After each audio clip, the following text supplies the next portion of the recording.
Valeu, Edu. Obrigado, cara. Obrigado pelo apoio. E a sua pergunta tá anotada aqui, cara. Eu achei ela fantástica.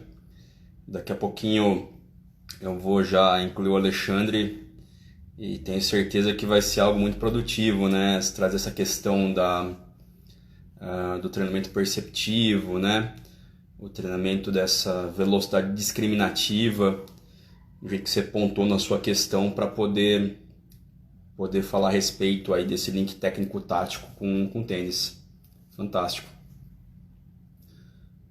Olá, Marcão. Muito bem. Melissa. O Ale entrou.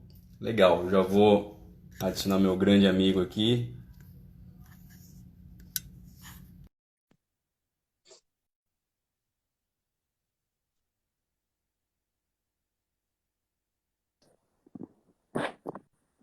E aí, Denis? Fala, mestre. Tudo beleza? Tudo certo. Denis, legal, cara. Beleza. Antes de nós começar, só para te avisar, caso dê um problema no meu áudio, alguma coisa, eu saio, tu continua e eu entro de novo, tá bom? Fechado. Legal. Bacana. Show. O pessoal tá entrando, tem alguns alunos, o Eduardo Rocha, que é um grande treinador de São Paulo, e tenho certeza que vai crescer na audiência, vai ficando muito bom aí para a gente conversar. Bom, pessoal, primeiro, assim, a gente tem que apresentar o Alexandre em partes, né? Porque, eu sempre falo, nós vamos trazer o Alexandre pro tênis, cara. Esse cara não pode ficar, né, afastado aí, longe da nossa modalidade, porque a contribuição dele pode ter uma influência muito significativa, né? Eu acho que para o desenvolvimento dos treinadores e para a gente poder fazer mais links entre o treinamento técnico-tático e aí a seara que ele estuda bastante, que é relacionada a toda essa gestão dos componentes físicos para o desenvolvimento da performance de atletas, né? E atletas, eu digo, no cenário da formação, de modo geral também, né? Mas, gente, o Alexandre é um grande especialista, né, nesses atributos, em lidar com a questão da excelência esportiva, né? Ele é uma pessoa que foi buscar, um profissional que foi buscar muita coisa fora do Brasil. Só para vocês terem uma ideia, ele vem de 2 especializações na Universidade Estatal de Moscou, participações em diversos seminários, cursos de congressos na Alemanha, participou de jornadas de treinamento na IMG, né, que a gente conhece antigamente como Bollettieri, jornadas de treinamento com um dos caras que mais entende de footwork no mundo, que é o australiano David Bailey, né, e uma série de outras capacitações, treinamentos, especializações que levam, assim, a colocar hoje o Alexandre como um dos caras mais destacados do Brasil, mais proeminentes do Brasil, para lidar com essa questão do treinamento físico, né? Com tudo que ele pode trazer de recurso, ferramenta, material, né? Para a gente poder trabalhar com os nossos jogadores, né? Uma conversa que eu estava tendo com o Alexandre esses dias é que a tendência profissional do tênis, eu acredito que até dos esportes de modo geral, é que o preparador físico e o treinador também, né? O head coach, seja cada vez mais integrado, cada vez mais interdisciplinar, né? A fim de entender as diversas searas do conhecimento. O cara tem que saber de fisioterapia, preparação física, tem que entender de reabilitação de lesão, medicina esportiva, sabe?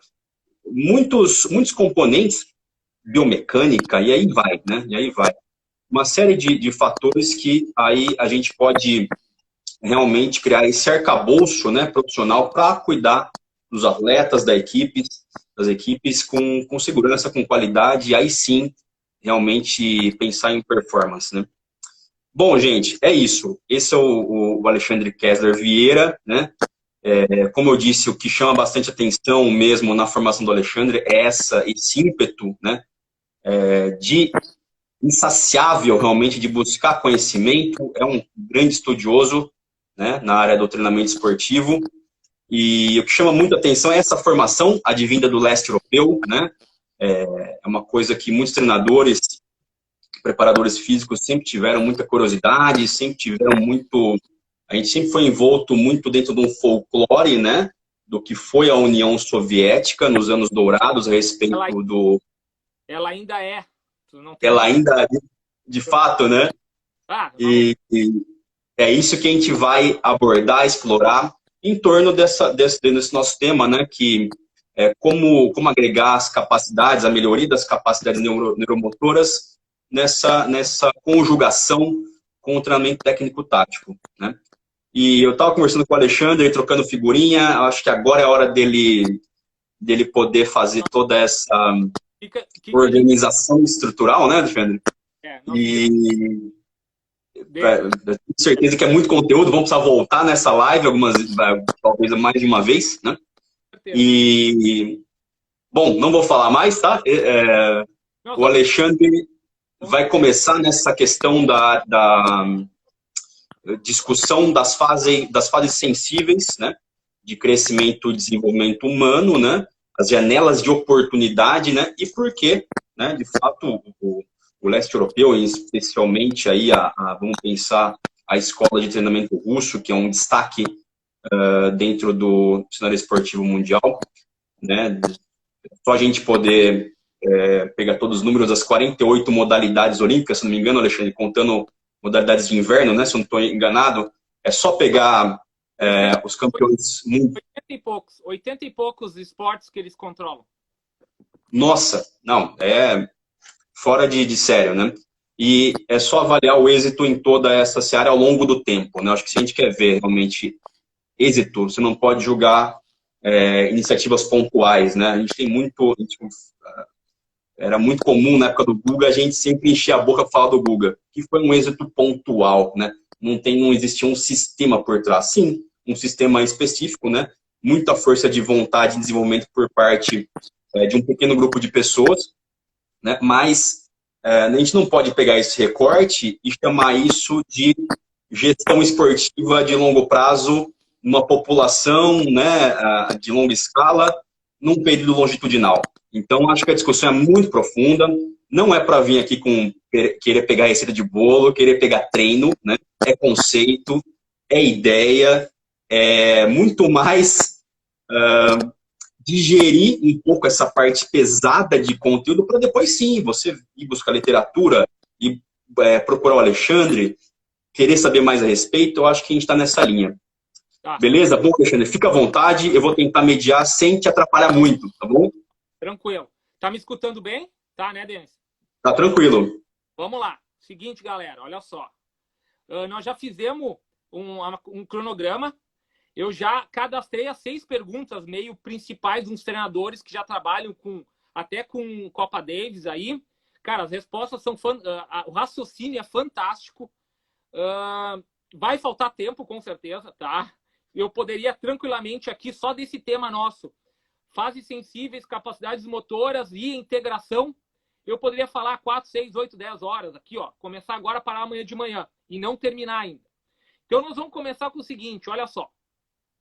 Eu vou ter uma pegada do leste europeu, cara, mas eu vou para os Estados Unidos direto. Eu vou 3, 4 vezes por ano para os Estados Unidos. Eu sou amigo do Cassiano Costa, que trabalhou com os top feminino, que foi o preparador do Belucci 21 do mundo, tá? eu conheço o Eduardo Faria, conheço que é atual treinador da Copa Davis. Então, tipo, eu não estou defendendo nenhum lado. Por isso que desde 2013 eu viajo pelo mundo, eu vou para o Canadá, eu aprendo demais com reabilitação, porque eu trabalho em multiáreas, né? Tênis é um foco que eu adoro demais. Eu trabalho com reabilitação de lesão de todos os esportes.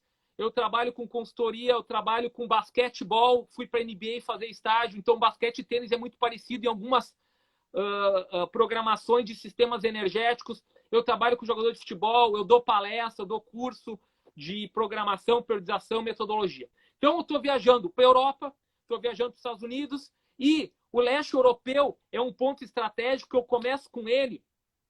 Os Estados Unidos é top para todas as metodologias, as integrações, tu jogar com pessoas de todo mundo, tu vai para o Beletieri, tem japonês jogando lá, tem o pessoal da Rússia jogando lá, tem latino jogando lá, tem brasileiro, tem americano, tem francês, tem de tudo lá. Só que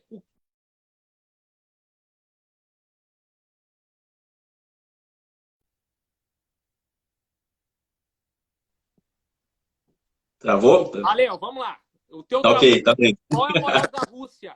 Assim, eu vou começar assim, ó, batendo em cima o quê? Por ela, por muitos anos, ser controlada por Estado, ela criou, que eu vou depois falar de Matveev, dos modelos hoje para atletas, que tem uma pergunta do treinador Jacaré, que vai ser a primeira resposta. Nós vamos falar de Matveev e vamos chegar nos planos, no dia a dia, o que a gente pode planejar. Vai ser fantástico essa resposta. O que acontece? Porque eles têm a teoria, porque eles testaram com milhões de atletas, milhares de atletas que eram nível 5 de desenvolvimento. Ou seja, eles pegam um modelo de um campeão do esporte e começam a ver as capacidades motoras, criar uma média, em cima disso eles têm o parâmetro. Então eles não fizeram o teste com indivíduo recreativo, iniciante, nível intermediário. Eles pegaram modelos de atletas de alta performance. Em cima deles, eles tiveram a oportunidade de testar por meses, anos, 4 anos, 8 anos, e criaram um padrão para daí, em cima disso, começar a seleção de talento aos 8, 10, 12, 14 anos. Então, esses dados são fundamentais para nós entendermos se a capacidade neuromotora da criança está dentro de um padrão que poderá formar um atleta. Então, o que eu estou falando? Poderá formar. Porque na Rússia hoje tem o seguinte, tu precisa entrar nessa seleção para virar um tenista e ir para um centro de treinamento controlado pelo governo, que tu tem tudo. Tá? Nós não vamos entrar nisso. A gente não tem nem centro de treinamento no Brasil. Lá tem 8, 10, 12 centros de treinamento, tu recebe tudo, tá? Só que se tu não entrar nisso e tu tiver dinheiro, tu vai para centros particulares. Então o que acontece? Nós temos 2 centros, né? Tu pode ir para um centro bancado, que a gente visitou lá. Esse ano eu vou a 3ª vez, só para te avisar, tá? 3ª vez. Cada vez eu aprendo mais, tá? Show. Ou tu vai para um centro privado, tá? Beleza. Então, entendendo isso, isso vale para todos os esportes, tá? Aí eles conseguiram ter um N de dados para outra coisa, olha só, a maioria das pesquisas lá, tá? A gente lê pesquisa americana, é legal, só que é feito 12 a 16 semanas com atleta intermediário e às vezes avançado, se consegue, né? Lá eles fazem pesquisa, tá? Com um atleta que está, no mínimo, 5 anos na elite e fazem pesquisa de 6 meses a 1 ano. E aí, olha a qualidade do dado para te pegar esse dado e aí ir para a seleção, para o controle e para entender o processo de adaptação das capacidades motoras, tá? Então, vamos lá. O tênis, por ser um esporte individual, tá? Isso é a minha interpretação com a ciência que eu recebi no Ocidente e lá no leste europeu. E o leste europeu não é só Rússia, tá? O modelo da Croácia, da Sérvia, da Bulgária, da Romênia, do Cazaquistão, Uzbequistão, Ucrânia, cara, tudo isso está influenciado por aquela teoria. Então, imagina o tênis feminino e masculino, toda essa galera, é tudo treinador que bebeu daquela fonte, beleza? Então vamos lá. Isso é minha interpretação, a minha, em cima dos... e eu tenho ainda a sorte de ter colegas que fizeram mestrado e doutorado na Rússia, que constantemente estão lendo os livros, porque assim, ó, Matveev publicou 2 livros que estão em português, traduzidos pelo professor Gomes, né? 2. Só consegue entender a teoria quem está lá na biblioteca lendo as 60, 80, 100 teses de todos os principais treinadores. Então, esses colegas que estão comprando os livros atuais, 2015, 2018, 2020, Platonov, Vergoshansky, até do próprio Bondarchuk e do Matveev, eles têm que ler em russo, não está traduzido, não está nem em inglês esse livro. Então, eles leem, eu troco figurinhas, eu estou pegando coisas que está acontecendo agora. Então, assim, ó, Matveev, o livro novo dele foi publicado pela mulher dele que faleceu, que também era uma doutora que trabalhava de altíssimo nível na mesma universidade, agora 2015. Ele só está em russo. Sabia que tem 4 capítulos que ele nunca tinha publicado, que está nesse novo livro? 4 capítulos. Tá? Então, quem acha que Matveev não influencia, depois eu vou dizer que todos os novos que vieram, eles vêm do raciocínio, pelo menos pedagógico, de Matveev. Tu pode fazer cargas concentradas, mas o raciocínio está consolidado na teoria geral, enquanto o resto são conceitos e estratégias que tu usa e cria picos 6, 8, 10, 12 picos anuais, porque tem esportes que tem competição a cada semana, a cada mês, tá? Então, a primeira coisa que eu queria falar, Denis, que a forma esportiva de um tenista, ela depende de 4 coisas: do físico, do técnico, do tático e do psicológico. Nós vamos falar agora, eu vou falar um pouco mais da parte física. Só que eu vou direcionar, na minha interpretação, o que, Denis?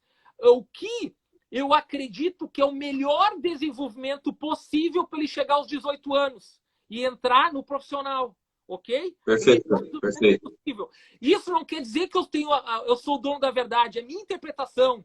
Tem várias formas, isso, professor Jacaré, tem várias formas. Então, como a gente pode, na minha visão, atingir multipicos? E já vou dar um spoiler.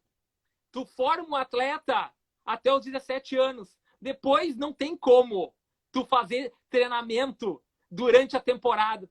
Impossível. Então, eu vou explicar, na minha visão, o que tu faz durante a temporada e qual o segredo até os 17 anos. O que é importante de tu trabalhar. Então, muitas vezes, a vitória dele depende de uma avaliação tua, do estilo, até do estilo físico, mental e cognitivo do teu atleta. Se ele te escuta o treinador, se ele é um cara que avalia a parte física, se ele joga taticamente, se ele controla suas emoções, é multifatorial. Por isso que às vezes um cara muito bem treinado, às vezes não vence. Por quê? Porque as outras partes, daqui a pouco a parte técnica, a tática e psicológica não está bem desenvolvida. Mas a parte está. Então, a gente não vai conseguir dizer, esse modelo vai fazer um campeão. Mas, com certeza, da parte física, a gente vai por uma ideia baseada em dados feitos em modelos de atletas campeões para a gente ter um direcionamento, tá, Denis? Então, vamos lá. Ótimo. Muito legal você falar isso, Alexandre, para poder realmente desmistificar alguns pontos de vista, né? De não acharem que faz um Ctrl-C, Ctrl-V da proposta. Eu acho que bastante gente no Brasil, sobretudo na década de 90, né? Com os professores que voltaram aí de uma incursão do leste europeu para poder ministrar aulas aqui nas universidades, enfim, com boas intenções, mas que pela comunidade acadêmica não foram exatamente recebidos de maneira correta. Porque uma coisa é você receber milhões e milhões de rublos, dólares, não importa, né, de dinheiro numa realidade de Estado, com uma política esportiva pública que favoreça, com centros de treinamentos organizados, com processo de detecção e seleção de talentos, né? E tentar importar método numa realidade sociocultural totalmente diferente. Então, acho que é muito legal você já abordar isso. Acho que é importantíssimo, né? Eu vou entrar agora. Vamos lá. Legal. Ô, Denis, salva essa live, tá? Que eu vou dar dados agora que eu Pode aprendi. deixar. 2019, dado pelos professores que dão aula lá hoje, tá? Tem uns dados que tu não vai achar em nenhum livro, tá? Então vamos lá. As fases sensíveis do desenvolvimento, tá? Por que ela é estratégica? Tá? Porque ela é estratégica. Porque isso foi pesquisado em relação ao desenvolvimento motor. Então a primeira coisa que eu tenho que falar, que isso eu escutei pelos principais, pela a Skurodamova, né? Que ela faz o quê? Ela trabalha com a seleção e controle das cargas dos principais tenistas há mais de 40 anos, masculino e feminino. E eu não vou me ater em nome. Safin, Davydenko, Kafelnikov e Dementieva, Sharapova, antes de ir para a Europa. E os 3 atuais russos, né? Tá? Khachanov, Rublev e Medvedev. Principalmente Medvedev, que ano passado teve um strike de 8, 10 semanas e que ele jogou quase todas as semanas indo para a final. Ninguém estava entendendo o segredo. E eu perguntei para ela. E ela me explicou: o segredo é a formação dele. Agora vocês vão entender por quê o Davydenko e o Kafelnikov jogavam simples e dupla toda semana. Por quê? Porque a formação foi feita certa. Tá? Então vamos lá. Primeira coisa. Devido aos fatores psicológicos e alimentação de hoje, a idade cronológica e maturacional, ela mudou nas meninas e nos meninos. Antigamente, a maturação nos meninos começava aos 13 anos e hoje a média aumentou para os 15. E as meninas começavam aos 12 anos e caiu para os 11. Olha só que dado fantástico. Então quer dizer que a menina ela está se tornando mais precoce e o menino mais tardio. Isso é uma dica fantástica no planejamento de qualquer treinador e preparador físico. Sem dúvida. Que até os 15 anos tu não pode cobrar nenhum resultado, tem que trabalhar a formação do atleta. Ele não está pronto para ganhar nada. E não está pronto para te ir para máxima potência e máxima cargas, volumes de cargas. Está tendo formação. Então, o primeiro dado. Então, hoje, a Rússia, em toda a seleção dos seus esportes, todas, elas procuram atletas tardios. E agora é a questão. Se eu procuro atleta tardio, eu cobro o resultado? Não. Eu cobro melhora nas capacidades motoras, porque eles testam as capacidades motoras conforme especificidade do esporte a cada 4, 6 semanas. E tu tem que ir atingindo as metas das capacidades motoras.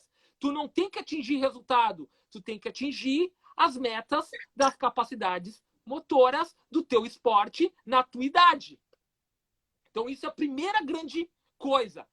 Dê atenção para o atleta que desenvolve suas habilidades e é um cara tardio, porque esse é o que pode ter a maior longevidade e o maior sucesso no futuro. Esse é o primeiro dado. Agora nós vamos entrar no que tem uma literatura que chegou no Brasil, muita gente teve acesso, e que são as fases sensíveis do desenvolvimento. Não se confunde preponderância de não trabalhar. Quando eu falo de fases sensíveis, quer dizer que eu tenho que dar uma atenção maior nessa qualidade, nessa idade, e não quer dizer que eu não trabalhe as outras, tá entendendo? Quando a gente fala predominância, quer dizer que tu tem que entender, primeiro, que a fase sensível do sistema nervoso central do tenista é dos 11 aos 14 anos.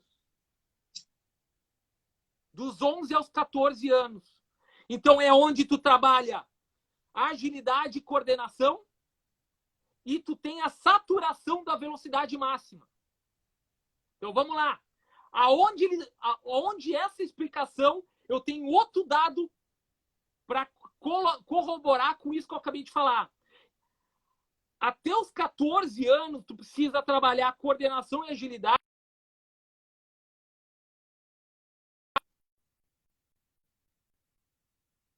Tá beleza, tá beleza. Voltou. É a fase, eu sempre dou uma paradinha com o tranco. Dos 11 ao 14, é a fase em que tu tem que corrigir o gesto motor, coordenativo de agilidade. Exemplo, é onde tu ensina footwork para ele. Depois vai ser difícil mudar. E todo mundo pensa na qualidade do braço, não tem problema de tu ensinar toda a parte técnica, sag, direita, esquerda, slice, voleio. Cara, mas tem que ensinar o cara a se deslocar para frente e para trás, movimentação de footwork, que é ali onde ele vai fixar. E hoje a gente sabe que o jogo está muito rápido. Tu tem que usar toda a cadeia cinética, tu tem que defender com o quadril muitas vezes a bola. Então é a hora que tu corrige. Entendeu? Não espera para querer corrigir footwork aos 18, 20, 22, que vai ser mais difícil. E aí, aonde eu dado que aos 11 ao 14 tem que fazer isso? Por que é difícil depois? Porque eles têm os dados de dominância genética que diz o quê? Que essa capacidade motora de rapidez, que é a velocidade de reação, velocidade de deslocamento e sprint, ela é 80% a 70% determinada geneticamente.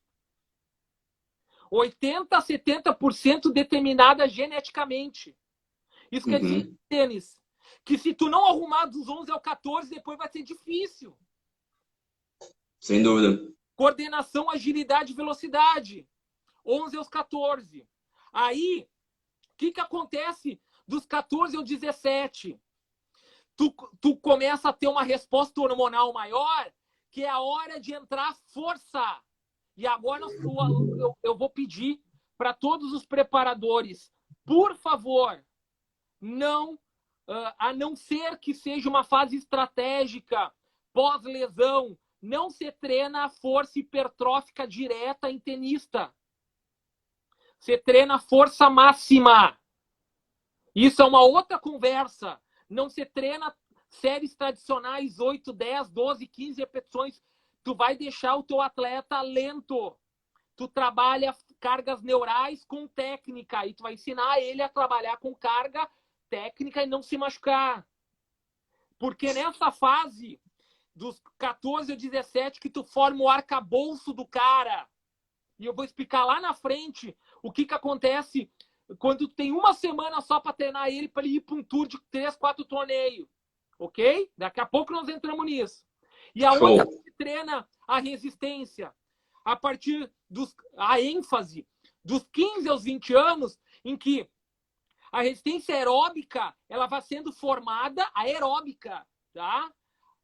E chega num pico aos 16 anos. Enquanto a anaeróbica, esse estiro glicolítico, tá? Isso eu vou falar também, se der tempo. Isso aí é todos os esportes russos, tudo. Não se treina mais que 2 vezes por semana sistema do lactato. Tu vai destruir teu atleta a nível de resposta celular. Não se treina. Por quê?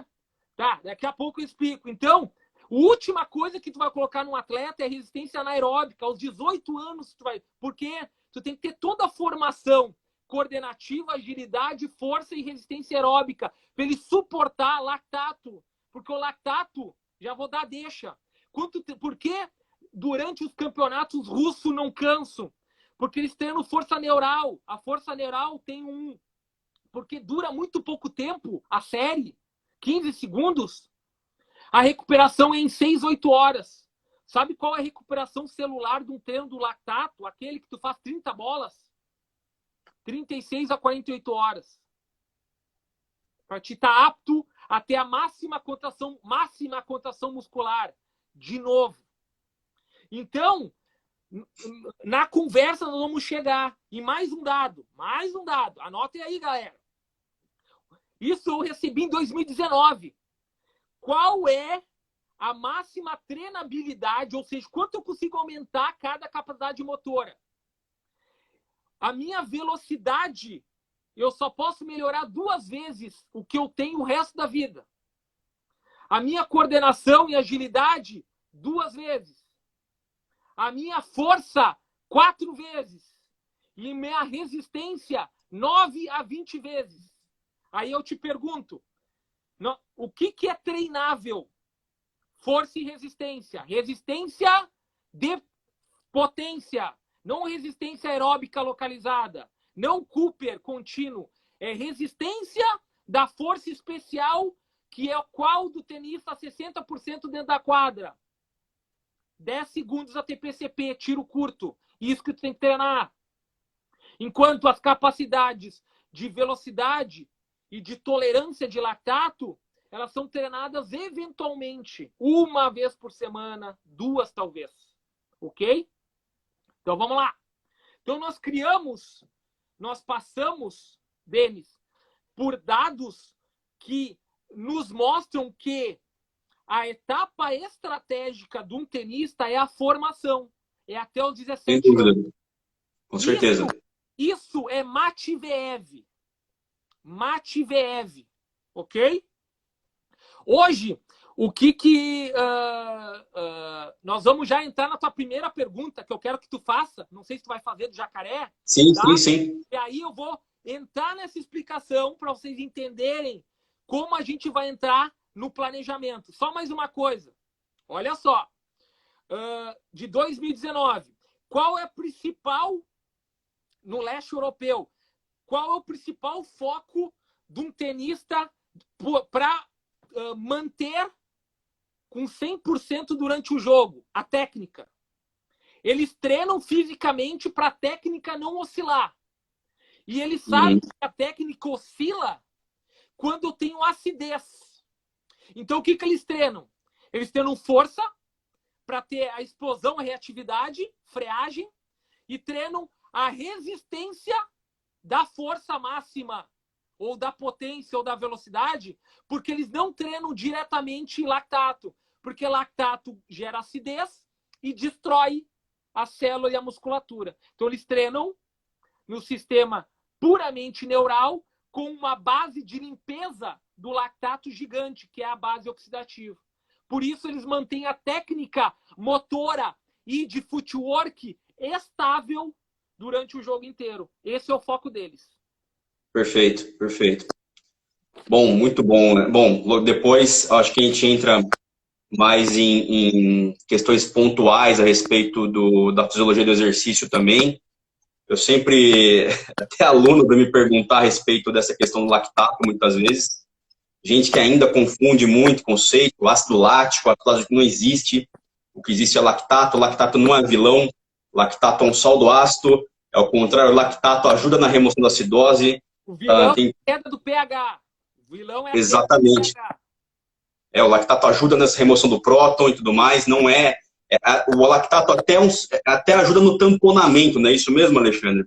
Então, não entra nisso. Sim, não vamos entrar nisso, mas acho importante, como tem muito preparador físico, que às vezes existe um reforço errado, né, de conceito, de terminologia, do que pode vir atrapalhar, de repente, um estudo, até uma propagação de conhecimento errado, uma fake news aí, né? Beleza, eu vou... Nós temos 6 perguntas e... Vamos lá. Matar 6 perguntas. Mete bala lá. Vamos lá. Eu vou para a pergunta do Jacaré, o André Gonçalves, grande amigo da Bahia. Jacaré que foi preparador físico da Copa Davis, ano 2003, né? Treinou muita gente boa, amigão meu. E vamos lá, Jaque, sua pergunta. Quais critérios mais importantes devem ser avaliados na questão neuromotora? Se eles utilizam uma ciclização para ir elevando o nível das capacidades, já que temos as fases sensíveis e não podemos deixar de treinar todas as outras capacidades. Beleza, show. Eu escutei, galera, essa é a pergunta resumida, e o professor Jacaré, ele me perguntou, galera, me explica um pouco do Matveev, tu que leu bastante sobre ele, a gente tem pouco, a gente acha que ele não, que daqui a pouco a galera acha que ele é ultrapassado. Sim, ó, ele tem um livro publicado em 2015, tá? Que é modelo hoje de todo mundo ainda, usa todos a parte pedagógica e desenvolvimento dele é usado, que não foi nem traduzido ainda, só tem em russo. Só quem sabe russo tem esse conteúdo. Tá? E eu tive acesso a algumas informações, eu vou passar para vocês. Tá? Então vamos lá. Basicamente, o que acontece? O atleta individual. Então, põe na cabeça de vocês testes de controle a cada 4, 6 semanas. Vocês criam os testes de controle. Vou dar assim, ó, basicamente testes simples. Exemplo, salto horizontal, salto vertical, lançamento de medicine ball. Tu já tem 3 testes de controle, algum teste de agilidade, algum teste de velocidade de reação, algum teste de resistência anaeróbica, beleza? E controlem isso, porque todo o teu planejamento, ele segue uma rotina de adaptação biológica, beleza? Eu não vou entrar no mérito das 2 concepções hoje, biológica, que é de Peter Anokhin, que é o que os russos usam até hoje, e de outro russo, Nikolai Bernstein, que é da coordenação motora, do Franz Bosch, que é legal, eu uso 90% disso tudo, tá? Só que ela não gosta das fases neurais, ela acha que dá para ir direto para coordenação específica, tá? Não vamos entrar nisso, tá? Eu uso as 2, tá? Mas eu só tô pensando numa forma de organização. Então, o que acontece? Primeiro, tu tem que escolher se tu vai trabalhar, focar nas potencialidades do teu atleta ou tu quer focar nas deficiências para criar um atleta mais global. Tu pode ir para as 2 abordagens, tá? Eu quero focar na tática do que ele tem de bom. Eu vou focar nisso, beleza? Foca nisso. Ou eu quero... o meu atleta é um cara que quer trabalhar global. Eu tenho que melhorar isso, aquilo. Tu pode melhorar o que tu testa. Se tu não testar, tu não consegue. Então, ponto A. Tu precisa, dentro do teu controle, saber, dentro das 4, físico, mental, tático e psicológico, e técnico, saber aonde é deficiência, onde é potencialização e qual capacidade motora tu vai trabalhar. Ponto. Eu escolhi tal capacidade. Então, e que modelo eu vou usar? Então, vamos lá. O professor Jacaré me perguntou de Matveev. Então, primeira coisa que aconteceu, tá? Eu tenho as datas, vocês vão ver que é fenomenal. Olha só. Antes de 1952, tá? A Rússia não podia participar de esportes olímpicos, tá? Não participava por causa que era comunista. 52 e Helsinki ela entrou. Então quer dizer que antes disso, todos os estudos não eram muito incentivados assim, pelo próprio país socialista. Então, a periodização, que era antes da década de 50 na Rússia, ela atingia um pico de resultado em torno de 15% a 25%. Beleza? Na década de 30 e 40. O que aconteceu quando na década de 50 se criou a teoria de Peter Anokhin, que é dos sistemas biológicos funcionais. Sistemas biológicos funcionais. Basicamente, estímulo-resposta. Se eu treinar tal capacidade, ela vai ter uma melhora. Como eu vou treinar ela? Tudo misturado. Basicamente, Matveev pensou no desenvolvimento do atleta. Por isso que até 17 anos, quem treina modelo de Matveev trabalha distribuído. Ou seja, todas as capacidades sendo trabalhadas de forma equilibrada e distribuída para formar um atleta no futuro. Tu não pode deixar nada de fora, ok? E o que aconteceu? Antigamente não tinha multicompetições. Em 64, Matveev criou a teoria do treinamento, ou seja, a teoria diferente de modelos de periodização. Quem fez a teoria foi Matveev. A partir dos outros, é tudo conceito, estratégia, abordagem. Tu pode escolher quem tu quiser. Ishurin, Bondarchuk, Vergoshansky, tá? Qualquer um tu pode escolher. Platonov, tudo conseguiu ter a visão pedagógica de formação de Matveev. E o que aconteceu? Até a década de 80, quando caiu o comunismo, o modelo de Matveev, que era de formação, o pico teu, ele só ocorria a cada 5 a 7 meses. Por quê? Porque o foco era um pico na competição principal do ano. Tu sabe quantos % de campeão ele fez? Ele fez 55 a 70% de quem fez o modelo dele teve medalha de ouro. Só que o que aconteceu a partir de 80, 90, 2000? Os esportes de multicompetição precisavam de um outro modelo com multipicos, que nem Platonov na natação, Bondarchuk e Verkhoshansky no atletismo, e depois os esportes tipo Ichurin foi para os esportes de coletivos. Tu precisava que constantemente não atingir 100%, mas está constantemente entre 85% e 90% da capacidade. E aí o que aconteceu? Se surgiu as cargas concentradas, os multiblocos, os multipicos, ok? Então, o que eu visualizo?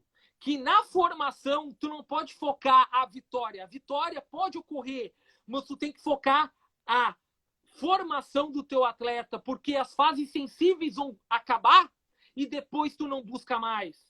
Tu não busca a totalidade do desenvolvimento multilateral do teu atleta. Isso ocorre até os 17, 18 anos. Por isso que o modelo de pedagógico de Matveev é usado até hoje na Rússia, na formação. Claro que ele é adaptado, né? Ele é adaptado. Não estou dizendo que é um modelo. E agora, mais uma coisa importante.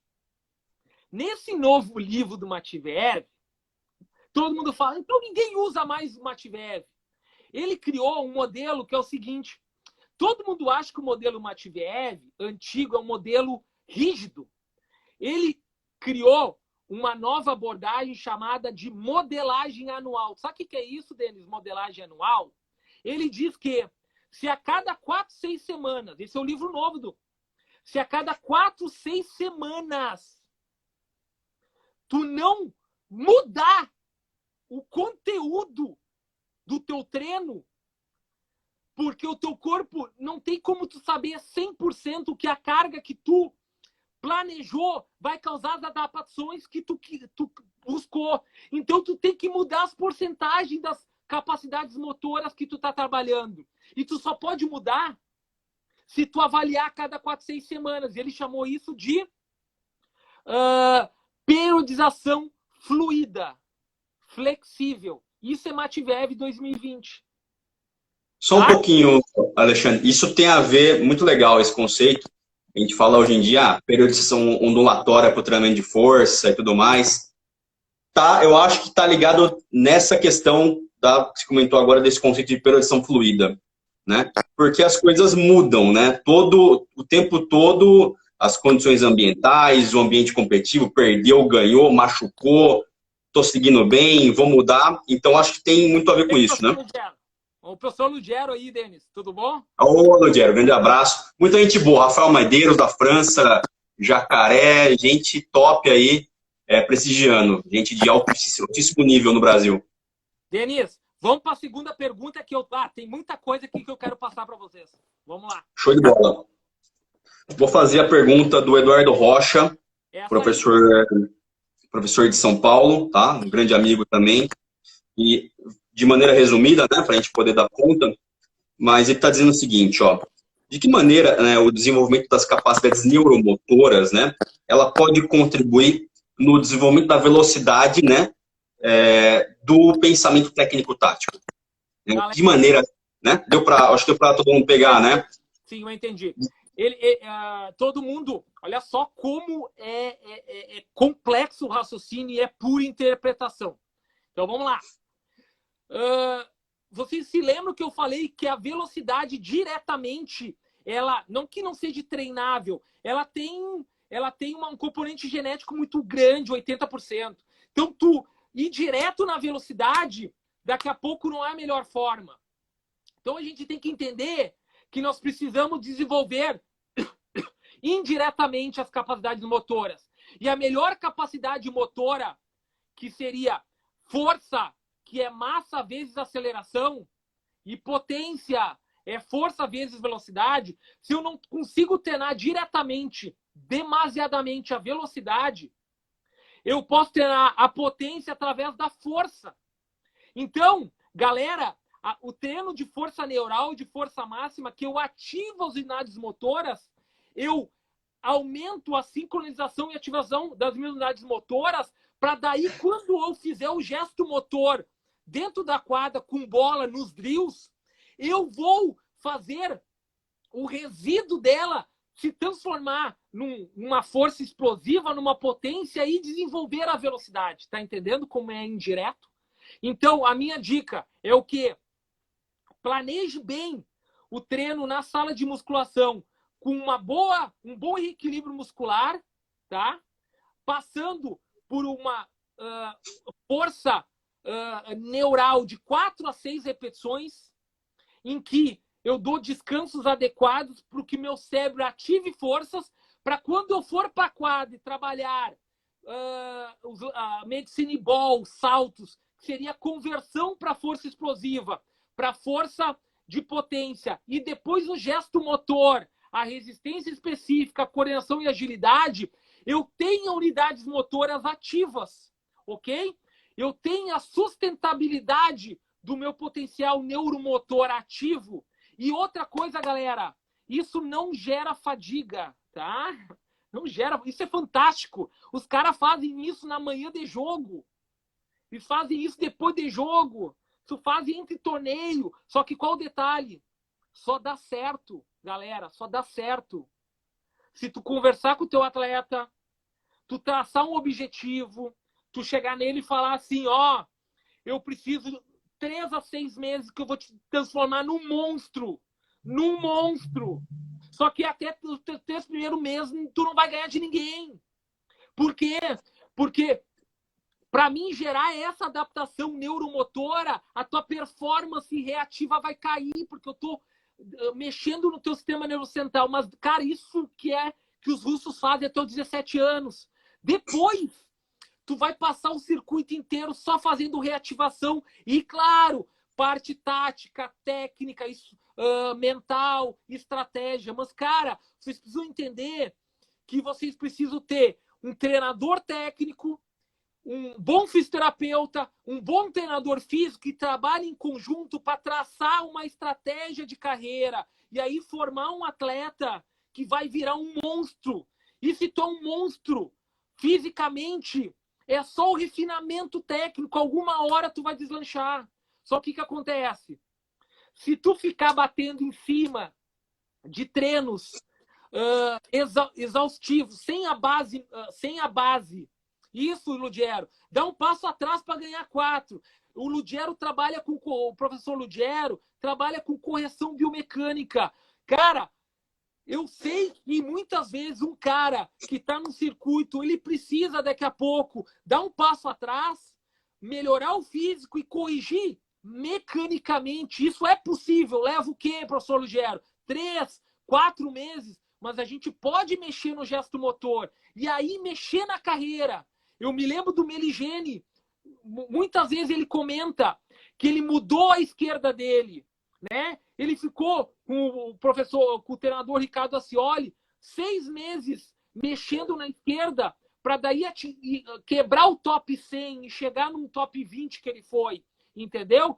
Então, nós temos hoje profissionais em todas as áreas para ajudar o atleta. O atleta tem que confiar no processo, né? Confiar no processo e ir atrás de profissionais capacitados para fazer essa transição.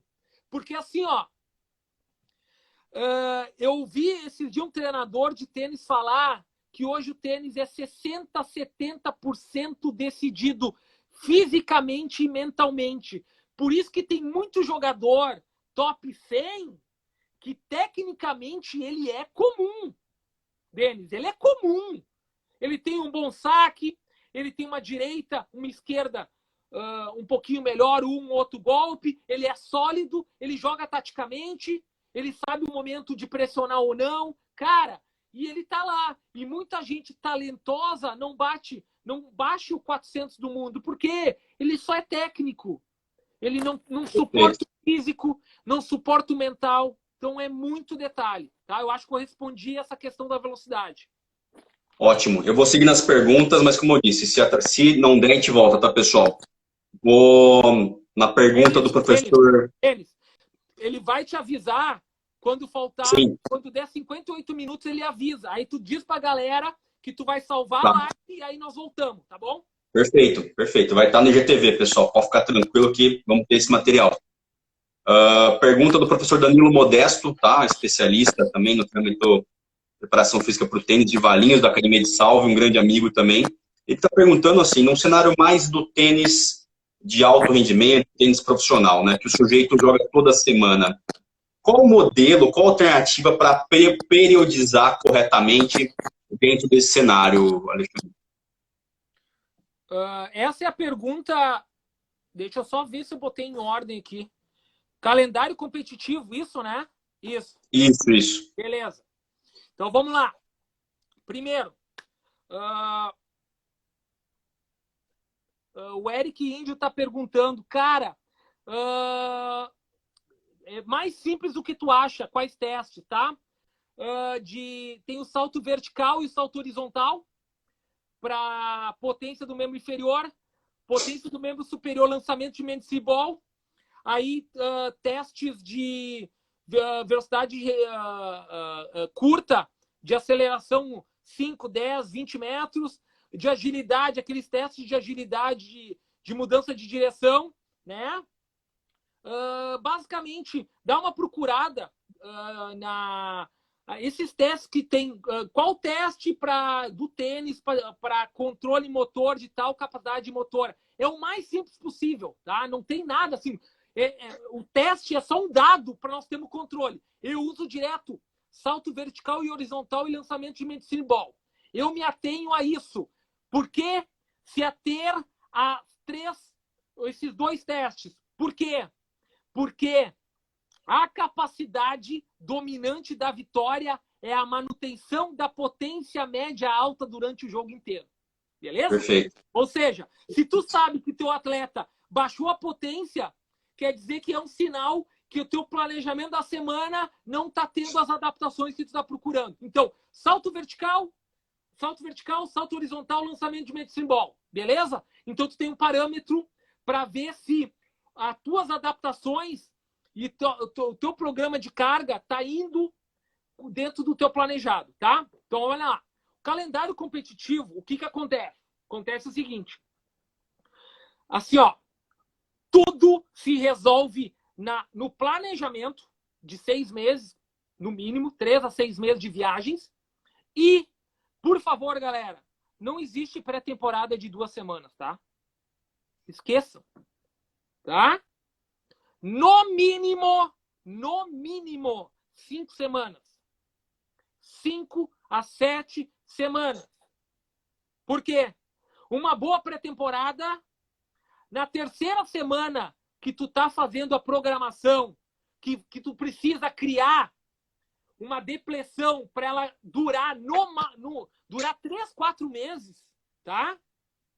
Tu precisa de 3 semanas muito bem feitas em capacidade oxidativa e força neural. Ok? Capacidade oxidativa e força neural. Se tu fizer 1, 2 semanas, ou uma semana mal feita de força neural e capacidade oxidativa, daqui 6 semanas tu tá em queda. Mas se tu aguentar as 5 semanas progredindo, tu vai ter uma durabilidade de 3 meses. 3 a 4 meses só fazendo 2 treinos. 2 treinos. Segunda e terça para dar uma reativada. Então, o que acontece? Se na terceira semana da pré-temporada tu não virou uma tartaruga, tem alguma coisa errada. Por quê? Tu só melhora depois que tu cai. Por isso é pré-temporada. Tu não tá voando na primeira semana. Tu começa a subir na quarta, quinta, e aí é só conversão. Tu vai passar só durante os torneios fazendo refinamentos. Então, o planejamento, ele depende da pré-temporada. Se não precisa nem ter preparador físico. Ele só vai atrapalhar. Perfeito. Bom, acho que respondeu, né, pontual ali a pergunta do Danilo. Vou para a pergunta do professor Samuel Hernandes, tá? Que é um head coach aqui do CrossFit Casa Grande, ele trabalha com tênis, Estúdio Fitzu, grande amigo também. Ele está perguntando, sinteticamente vou fazer a pergunta, tá? Que é como e quando trabalhar os aspectos técnicos na formação com o intuito de prevenção de lesões. Tá? Eu vi o áudio dele também, uns 3 minutos. Legal. Então, o que acontece? A pegada dele foi não tanto alto rendimento, tá? Exato. Mais pessoas normais. E eu vou entrar numa parte assim, ó. Precisa ser fora da quadra, tá? Tu pode trabalhar coordenação, footwork, correção biomecânica dentro da quadra. Proteção, sala de musculação, e eu vou dizer por quê. Beleza? Então, que é chamada pré-habilitação. Tu tem um atleta, olha só, tu já viu um atleta ruim se machucar?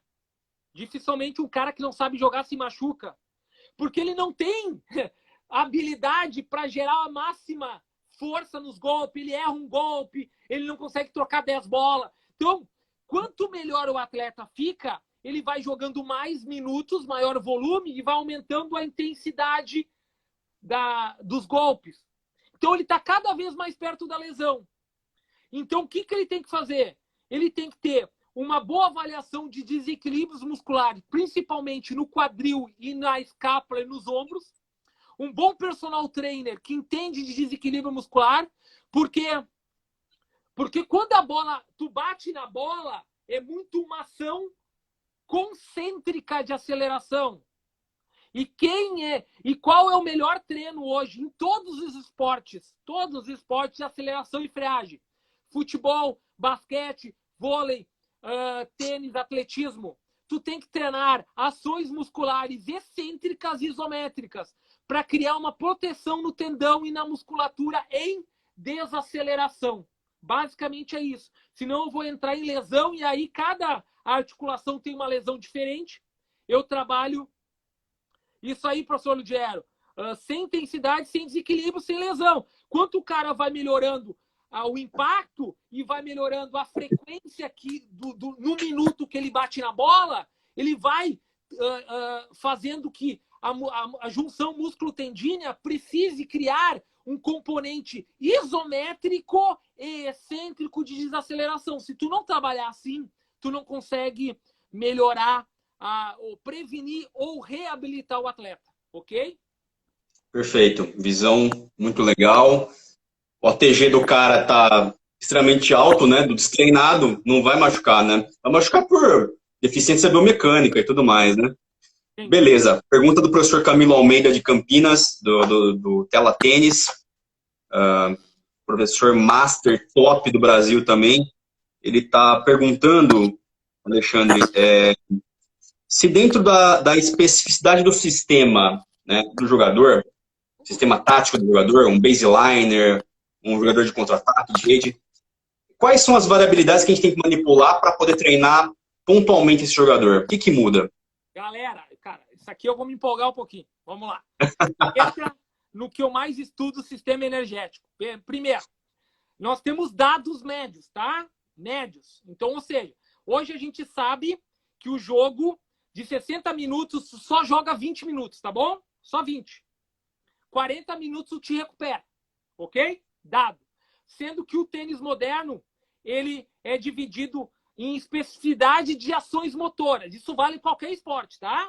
Especificamente o tênis, nós temos relatos de que 60% dos pontos terminam até 10 segundos, puramente a TPCP, sistema energético, sem resíduo alático. Sem resíduo. Não tem lactato, tá? Então, 20% em média, podendo aumentar se o cara é um baseline, ou diminuir se o cara é saque-voleio, beleza? Ou um cara agressivo de segunda, terceira bola, seria o sistema do lactato. E de até 20 segundos. E 20% os ralis acima de 12 bolas, que daria acima de 30 segundos, beleza? Então nós temos uma janela. 60%, 20%, 20%. Então, tá avisando que vai cair, tá? 2 minutos aqui, Alexandre, mas vamos lá, a gente conseguir, né? Eu vou parar aqui, salva, porque não adianta eu entrar agora. Eu vou... legal. Aqui, salva, beleza. sai, nós voltamos, beleza? Maravilha. Pessoal, vamos lá. Quando a gente voltar, indica essa live, manda, compartilha com a galera aí que precisa chegar aqui, preparador físico, treinador, enfim, gente da gestão esportiva, para poder escutar o Alexandre, tá bom? Que tá imperdível.